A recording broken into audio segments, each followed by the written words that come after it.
cuve. Il est sur terre une infernale cuve. On la nomme Paris. C'est une large étuve, une fosse de pierre aux immenses contours, que nos jaunes terreuses enferment à triple tour.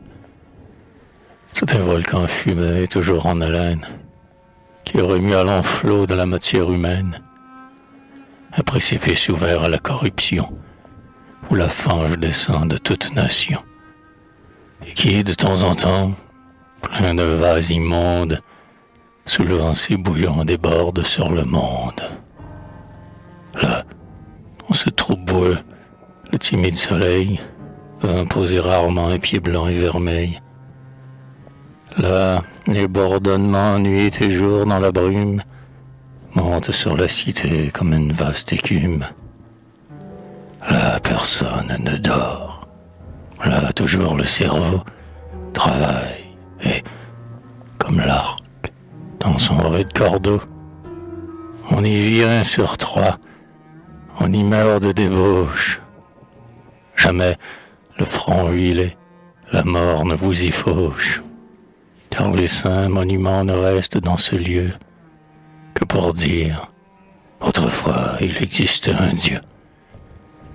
Là, tant d'hôtels de bois enroulés de leur base, tant d'astres ont pâli sans achever leur phase, tant de cultes naissants sont tombés sans mûrir, tant de grandes vertus là sans verre pourrir, tant de chars meurtriers creusèrent leur ornière, tant de pouvoirs honteux rougirent la poussière, de révolutions vols sombres et puissants crevèrent coup sur coup leurs nuages de sang, que l'homme, sachant où attacher sa vie, au seul amour de l'or se livre avec furie. Misère, après 1000 ans de bouleversements, de secousses sans nombre et de vains errements, de cultes abolis de trônes superbes, dans les sables perdus et couchés dans les herbes, le temps, ce vieux coureur, ce vieillard sans pitié, qui va par toute terre écrasant sous les pieds les immensités regorgeantes de vices, le temps qui balaye à Rome et ses immondices, retrouve encore, après 2000 ans de chemin, un abîme aussi noir que le cuvier romain.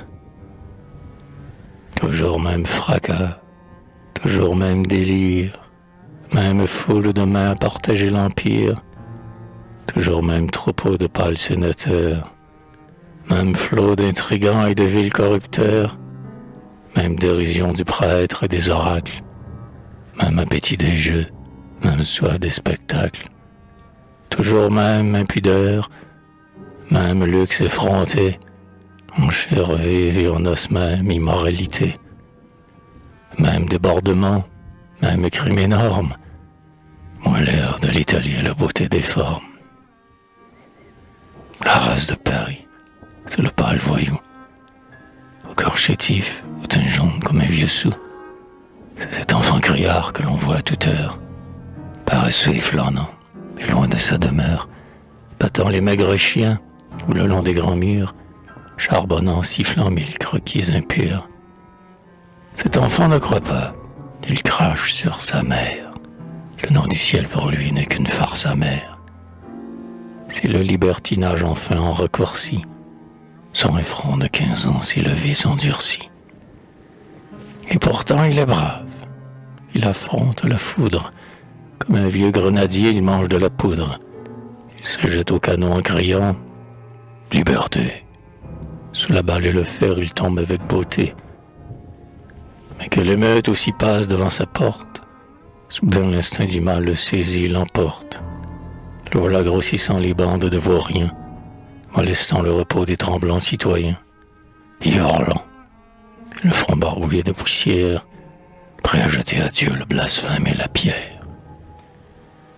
Ô race de Paris, race au cœur dépravé, race ardente à mouvoir du fer ou du pavé, mère dont la grande voix fait trembler sur les trônes, ainsi que des fiévreux tous les portes couronnes, Floardi qui 3 jours s'en va battre les cieux, et qui retombe après, plat et silencieux, race unique en ce monde, effrayant assemblage des élans du jeune homme et des crimes de l'âge, race qui joue avec le mal et le trépas. Le monde entier t'admire et ne te comprend pas. Il est sur terre une infernale cuve. On la nomme Paris. C'est une large étuve, une fosse de pierre aux immenses contours, qui nos journées et terreux enferme à triple tour.